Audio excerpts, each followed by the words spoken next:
Para se tornarem mais competitivas, empresas buscam cursos feitos sob medida para qualificar mão de obra e atender às necessidades que vão surgindo no mercado. Os mais procurados são os cursos customizados do Senai. O Rio em Foco está no ar.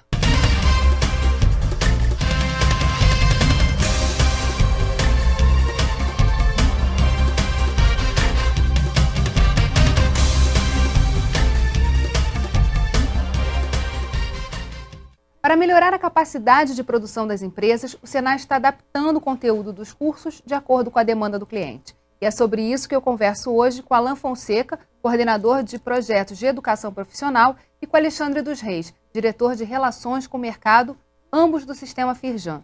Nossa reportagem foi conhecer um dos cursos do Senai. Vamos acompanhar. Além dos customizados, o Senai oferece muitos outros cursos.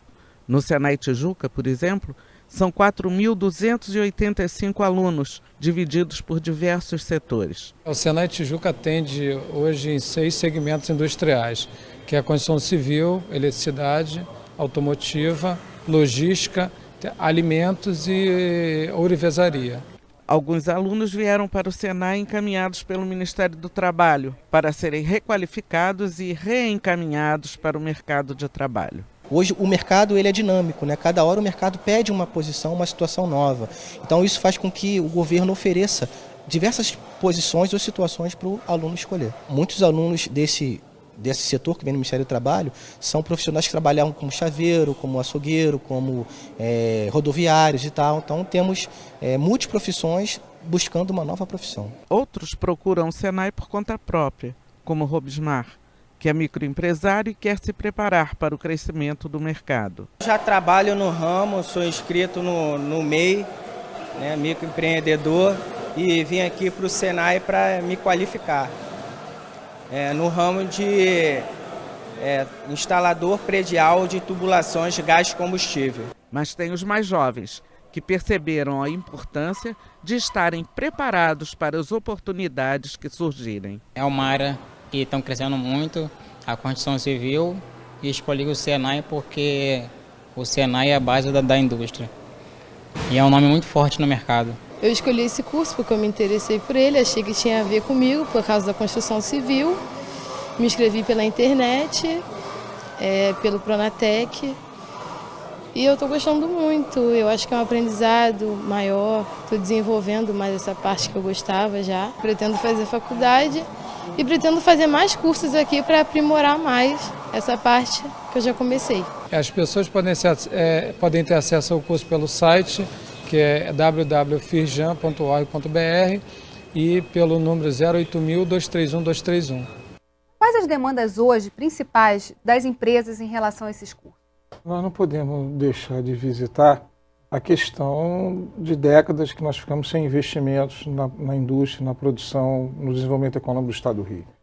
E agora o Estado do Rio está passando por um momento do norte ao sul, seja metal mecânico, metalúrgico, automotivo, com a chegada da Nissan e a consolidação do polo automotivo no sul fluminense, o próprio Compeg, que vocês acabaram de discutir, no norte do estado, o Complexo do Açu, e no entorno do Rio de Janeiro, você tem Itaguaí, com grandes empresas se instalando, e a questão da área naval. Então, no documento que nós fazemos todo ano, que é o Decisão Rio, nós temos no biênio 2012-2014 211 bilhões de reais de investimentos, sendo que 140 só a Petrobras. Então, a gente parte, o Sistema Firjan parte daí a toda a demanda que vem de todas as empresas dos 34 setores da indústria. E a questão da qualificação do curso customizado tem a ver com uma consequência de ter a demanda, e a causa é produtividade, melhorar a produtividade das empresas. Como são esses cursos, como eles são oferecidos? Como todos os nossos programas de educação profissional, eles têm ampla participação do mercado, né? Nós fazemos os cursos com as empresas, com as entidades de referência, e a partir daí identificamos quais são aquelas competências que são necessárias, né, para as empresas, e fazemos uma leitura pedagógica disso e oferecemos a partir de programas. Isso serve tanto para os cursos que atendem as pessoas, como também no caso específico para as empresas, né? Cursos onde a gente possa colaborar no aumento de competitividade e na adequação dessas empresas a um novo cenário, tanto tecnológico quanto político e econômico. São cursos de chão de fábrica, na maioria desses customizados? Não, são cursos que eles vão desde a base operacional, né, no caso de empresas que fazem um determinado investimento de modernização dos seus parques e requer que o Senai faça a capacitação dessas pessoas para mexer frente a esse novo patamar tecnológico, né, como também cursos relacionados à área de gestão e de melhoria dos seus próprios processos. Então, é um amplo leque que vai do chão de fábrica até a supervisão técnica. Nós atendemos desde a formação básica até a pós-graduação. Nós temos toda a escala da educação continuada. O Senai, através do Sistema Firjan, vem investindo para atender todas essas demandas de 211 bilhões que vem ocorrendo nos últimos 5 anos. Nós temos investido em média de 100 milhões por ano em novas unidades, em equipamentos, né, e software de tecnologia, porque além do grande desafio de passar a aprendizagem, o Senai e o Sistema Firjan têm um grande desafio de como passar essa aprendizagem para essa nova geração, né? Essa integração, essa convergência de mídia e tecnologia de ensino, que é um grande desafio para os próximos anos. Esses cursos que estão sendo oferecidos, eles podem substituir o ensino médio? Olha, na verdade, não. Por quê? Porque quando nós estamos falando de profissionalização, nós estamos falando de apagão de mão de obra, é uma consequência. Nós temos que tratar a causa. E uma das causas do apagão da mão de obra, da qualificação, é a formação básica, a educação básica. Para isso, o SESI é uma empresa do Sistema Firjan que está disponível para produzir e tratar esse assunto. E logo em seguida você tem a formação profissional. Só que nos últimos anos, nós, através do Senai em Rio, a gente construiu um produto que é o articulado do ensino médio com o profissionalizante. E isso tem sido uma direção dos ventos e não tem volta. Na verdade, seriam 2 certificações, né? Conforme o Alan pode explicar melhor, a Lei de Diretriz Básica da Educação. A gente vai falar sobre isso no próximo bloco, não saia daí. Rio em Foco aqui, política e economia caminham juntas.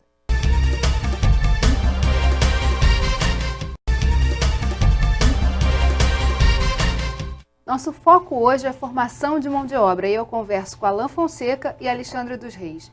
Nós falávamos no bloco anterior sobre essa cultura nova que tem surgido da formação da mão de obra, de uma necessidade que as empresas têm buscado. Isso é uma tendência? É uma tendência, Gê. É uma tendência porque você, quando tem uma demanda aquecida, como está acontecendo, o Estado do Rio de Janeiro está sendo privilegiado com essa demanda dos investimentos, alguns setores têm uma falha, um gap enorme de profissionais qualificados. Então está acontecendo sim, é uma tendência. Só que nós, ainda com cultura nacional, as empresas e alguns setores, inclusive, investem muito pouco na formação dos seus profissionais. 3 vezes menos do que, inclusive, as empresas na Europa. Só que isso está começando a ficar caro, porque quem não investe na formação, no desenvolvimento, no treinamento próprio, ele tem que, quando tem seu aumento, sua demanda, precisa produzir mais, ele vai ao mercado e acaba pegando um profissional pronto e, obviamente, é um profissional mais caro, acaba ficando mais caro o custo da operação dele. E eu acho que isso tende a tomar algum ponto final nessa história. Então, na verdade, você está falando que as empresas estão fazendo essa conta e estão vendo que investir em cursos customizados vale mais a pena formar o profissional dentro dela do que ficar esperando que esse profissional chegue de outro lugar, não é isso? Exatamente. Até corroborando essas informações, a gente analisando os últimos 3 anos, nota que um avanço no atendimento às empresas, não só no aperfeiçoamento dos seus profissionais, ou seja, para fazer frente ao que eu havia falado no bloco anterior, das inovações tecnológicas, das mudanças legais, mas também a gente vê um crescimento percentual bastante significativo, na ordem de mais de 100%, de empresas que investem na formação, ou seja, que pegam pessoas, né, da comunidade, do seu entorno e investem na profissionalização daquelas pessoas, né, em fazer com que ao término de uma ação educativa essas pessoas tenham um título profissional, para a partir daí aproveitar essas pessoas. Isso tem sido bastante comum, sobretudo nos grandes empreendimentos do Estado. E tem algumas áreas que são mais delicadas, né, alguns setores mais delicados. A questão de metalurgia, principalmente algumas regiões, metal mecânico, siderurgia, tem sido grave, porque tem acontecido movimentos de investimentos grandes dentro do Estado do Rio de Janeiro. E eu acompanho o Estado inteiro, então eu sei o que as empresas estão passando. Por exemplo, a área de manutenção das empresas, de automação e manutenção das empresas. Não é com um curso de 1.400 horas do Senai que você entrega uma planta para um profissional fazer a tua gestão de manutenção. Quer dizer, e esses profissionais são profissionais que eles precisam ter um maturity de 8, 7 anos na função para ser sênior, para ter a competência. E isso o Senai faz isso muito bem, que é justamente a gestão por competência, é fazer uma trilha desse profissional ao longo de um tempo. E aí a empresa, se quer, quando quer investir e quer fazer acontecer, se preparando para uma questão estratégica de futuro, ele já tem esse estudo, esse documento que o Senai pode fazer, que é justamente o seguinte: ele está aqui e precisa chegar aqui em algum tempo. Então isso é um projeto estratégico e isso não tem volta. Eu digo a você, foi por 20 anos reitor de Harvard, o Derek Bock, e ele dizia uma coisa muito importante. Quem não conhece, né, quem acha que educação é custo, é despesa, formação, não conhece o preço da ignorância. E aí, nesse ponto é que é importante, né? Na verdade, você tem que formar um profissional que tem essa visão de que ele tem que estar sempre se atualizando. Ele não vai fazer um curso e vai acabar ali, né? Na verdade, tem que ter um trabalho próximo da empresa para saber quais são as demandas. Tem que ter também um trabalho junto com esses alunos para mostrar para eles que essa necessidade é permanente. Sem dúvida nenhuma. O contexto que se coloca com a sociedade do conhecimento é de um processo educacional, da educação como um processo contínuo, né? Isso para todos os níveis, né? Face a todos esses movimentos, modificações e tendências de manutenção de patamares competitivos por parte das empresas. Então, o processo da educação hoje ele é um processo continuado, tanto que o nosso modelo de concepção de educação ele prevê isso, a gente trabalha com a noção de itinerário, ou seja, a pessoa, né, o aluno como protagonista da sua própria trajetória profissional a partir dos cursos e programas que ele possa se interessar vir a fazer ao longo da vida. Como é que esse processo acontece na prática? Eu pergunto isso porque é uma crítica permanente de que os alunos que vêm com deficiências muito de base. Então, seria necessário também atuar acabando com essas deficiências para então ensinar o conteúdo do curso. Isso acontece com frequência? Sim, isso acontece com frequência, né? Nós temos, como o Alexandre mencionou, problemas em relação à educação básica, né, do patamar de escolaridade requerido, né, ou para competências mais complexas para fazer no que se refere à comunicação, ao uso da linguagem, ao raciocínio lógico, né? Então, para fazer frente a isso, nós temos duas grandes frentes. Uma, a integração dos programas de educação profissional com de educação básica, visando o aumento da escolaridade. E outra, né, a educação profissional necessita dos conteúdos da educação básica, né? O aluno ele precisa saber fazer um cálculo, preencher um relatório, interpretar uma ordem de serviço. Então, como a gente desenvolve essas competências num contexto onde o aluno tem deficiências de língua portuguesa e de matemática? A gente usa a tecnologia educacional para isso. Uma contextualizando essa prática contextualizando esses conhecimentos junto com a prática, né? Ou seja, a partir do momento que ele pratica fazer uma determinada coisa num espaço, ele já aprende a calcular a área, noções de geometria, etc. Né? E o outro, utilizando os recursos tecnológicos, né? As novas mídias, as novas tecnologias, que é onde a gente tem investido muito fortemente.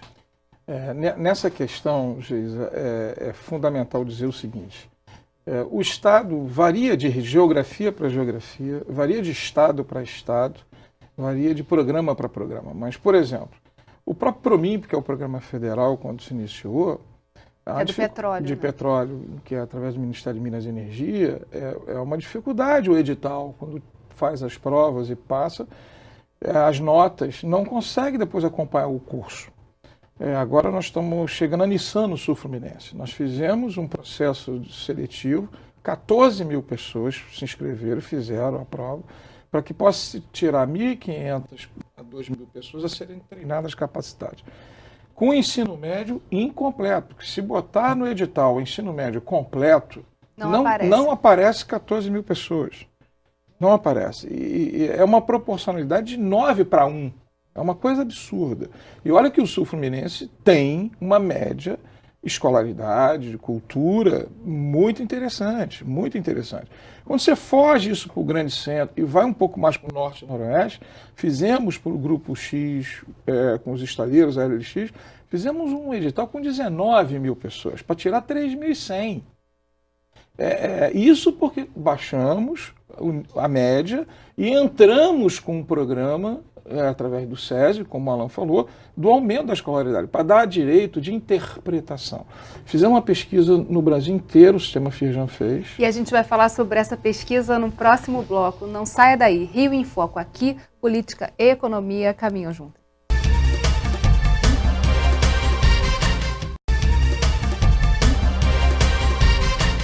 No bloco anterior, a gente estava falando de uma pesquisa que foi feita pelo Sistema Firjan. Uma pesquisa que nós fizemos no Brasil inteiro e buscando, junto aos empresários, as maiores dificuldades de contratação. E um dos blocos da pesquisa que aparece é justamente a dificuldade de, quando consegue contratar, contrata abaixo das expectativas de qualificação. Todas elas aparecem claramente isso. E principalmente a questão de resolução de problemas, de lógica, de proatividade, competências comportamentais misturadas com as competências técnicas, que é justamente a direção dos ventos. Você não tem como desassociar mais o que é competência técnica e competência humana. Agora, a gente está falando de um momento em que o trem está andando em alta velocidade e a gente tem que adaptar, enfim, tem que formar mão de obra para ontem. Agora, pensando um pouquinho mais a médio prazo e a longo prazo, o que poderia ser feito para que o Sistema S pudesse complementar, de fato, dar um ensino profissionalizante, quer dizer, formar os trabalhadores, mas não precisasse entrar no que deveria ser feito no ensino público, enfim. Como essa relação pode ser trabalhada, ou está sendo trabalhada, com as escolas do ensino básico e do ensino público, para que isso mude a médio e longo prazo? Sim. Bom, o Sistema Firjan vem, através das pesquisas e intenções, como o próprio Alan falou, uma das coisas é conversar com o mercado. A gente precisa, e está o tempo todo, conversando com as empresas e com os espaços organizados setoriais da indústria. E, através disso, a gente consegue chegar na demanda que eles precisam, do profissional que eles precisam. Mediante essa radiografia, você consegue extrair daí e começa a imaginar que público. E nós temos hoje, o SESI-Senai está participando em todos os grandes investimentos do Estado privado, público.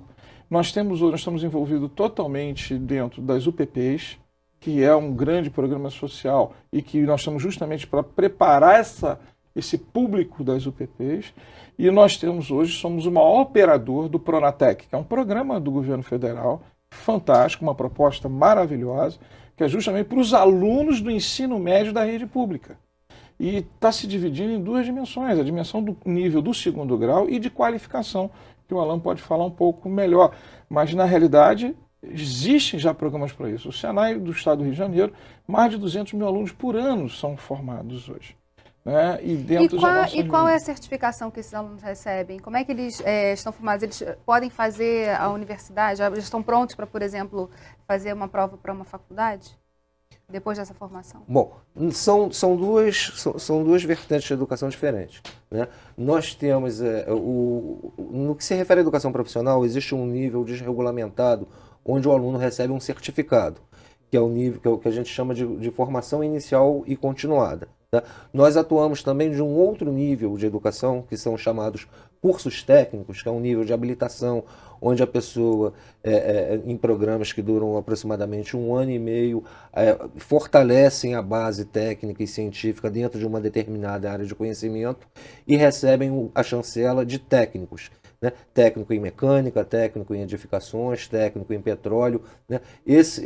Essa certificação tem um reconhecimento tanto do MEC, ele faz jus a um diploma, e com esse diploma ele também pode se credenciar frente às associações profissionais, né? Como o CREA, o CRQ, dependendo da área tecnológica. E nós atuamos também no nível da pós-graduação, que é um outro nível regulamentado, né, cujo o pré-requisito é a graduação. Né? Então, é uma especialização daquela graduação. Né? Então, o curso, por si só, ele não dá um acesso direto à universidade. Porém, é importante notar, quando a gente fala em apagão de mão de obra, a gente fala em apagão de mão de obra na área técnica. Né? O Brasil tem uma vocação, né, histórica, né, à questão das ciências humanas. Né? Nós formamos muito e bem advogados, administradores, economistas, pedagogos, mas não temos a tradição técnica dos engenheiros, dos físicos, dos matemáticos, dos químicos. Né? Em geral, a gente nota até que na própria escola, na formação escolar das crianças, as crianças tendem muito mais para a área humana do que para a área exata. Né? A matemática sempre foi vista como o bicho-papão do processo de alfabetização. E essa questão do Senai e essa aproximação com alunos, sobretudo com alunos do ensino médio da rede pública, né, ela atende não só a questão da inserção no mercado de trabalho, como também o despertar de uma consciência em relação às atividades mais voltadas às ciências exatas, né, fazendo com que esses alunos eles possam vir a se interessar a estudar alguma engenharia ou alguma... O senhor está falando daquele projeto da matemática, né, junto com os alunos do ensino... É um complemento. É um complemento. Na realidade, o que acontece? A questão da formação profissional, da qualificação no nível técnico, é uma questão cultural no Brasil, muito forte. Na Europa, um profissional do nível técnico é extremamente valorizado, extremamente. O que acontece é que numa roda que você colocar 10 pessoas de classe média para cima e pergunta, filhos de quem aqui faz curso técnico? Talvez 2 vão levantar a mão, talvez 2, porque não fazem curso técnico. Saem direto do 2º grau para a faculdade, mesmo que seja engenharia, mas vão direto. No outro momento, que a base da pirâmide, que é o maior volume, a massa, e que é aí que eu acho que o programa Pronatec vem para tentar cobrir esse gap, é que as pessoas não conseguem terminar o ensino médio para fazer o 2º grau. E eu acho que esse é o grande desafio da educação pública e da educação continuada na formação básica. Fazer com que haja essa base de formação de pessoas no ensino médio e que desperte a integração à educação profissional. A gente convive e diretamente apareceu nessa pesquisa a questão da matemática, da lógica. Nós, o Sistema Fijan, através do SESI, nós estamos investindo no nosso projeto, num programa SESI Matemática, começou já nas escolas públicas, nós temos meta de inclusão, inclusive, né, para os próximos 2, 3 anos do sistema, de estar em quase 20, 30% das escolas públicas com a sala da matemática. Né? Nós temos um projeto chamado Casa da Matemática, justamente para gerar esse tipo de comportamento. Nós precisamos mudar comportamento, cultura. Foi aquela pergunta que eu fiz lá no iniciozinho, né? Quer dizer, já é um pensamento de médio e longo prazo para poder formar uma base que possa absorver melhor esse conteúdo todo que está sendo demandado pelas empresas, né? Para a gente fechar, quer dizer, qual é o momento que a gente se encontra hoje? Os cursos sob demanda, os senhores falaram que são uma tendência. Que outras tendências a gente observa nessa relação de ensino, aprendizagem e relação com as empresas? Pelo olhar de mercado, Geis, eu vejo uma tendência da manutenção dos investimentos nas grandes e médias empresas. Pequenas e microempresas não investem na formação dos seus profissionais. Não adianta. Ainda tem que mudar essa cultura. As grandes empresas sim, as médias estão sofrendo esse ataque, né, porque os profissionais da grande não têm, estão baixando e vindo nas médias empresas, e aí há o investimento. Mas tem que ficar claro aqui na nossa amarração. Quando nós estamos falando de cursos customizados para as empresas, nós estamos falando empresas contratantes de curso de desenvolvimento e treinamento dos seus profissionais, nós estamos falando de aumentar a produtividade para melhorar a competitividade. O que eu acho que precisa cada vez mais desenvolver é que as pessoas físicas também, sendo empregadas ou não das empresas, dentro de um conhecimento da educação continuada, da formação profissional que ele deseja ser, que ele também faça investimento na sua formação. Então, nós estamos falando de melhora da empregabilidade. Mas a gente também é uma relação de mão dupla, na verdade. Porque Sim, se as empresas sim. valorizam, elas precisam até investir menos. Se elas valorizam que o empregado vá até receber essa educação, Eu acho que é mão e contramão. São dois modelos mentais que nós não temos mais como fugir. Das empresas investirem no desenvolvimento e na formação dos profissionais, e os profissionais que estão empregados ou não estão empregados, estão fazendo outras coisas, que investam em si, na sua empregabilidade. Aquele que não fizer isso vai ter problema no futuro. Bem, infelizmente, o nosso programa chegou ao fim. Obrigada, Alain. Obrigada, Alexandre. Obrigada a você que ficou com a gente até agora. O Rio em Foco é o programa do Fórum Permanente de Desenvolvimento Estratégico do Estado. Para acompanhar os nossos debates, acesse a nossa página na internet ou as nossas redes sociais. Você também pode assistir esse programa no site www.rioemfoco.rj.gov.br ou pelo www.tvalerj.tv. TV Alerj, o canal do povo fluminense. Até a próxima.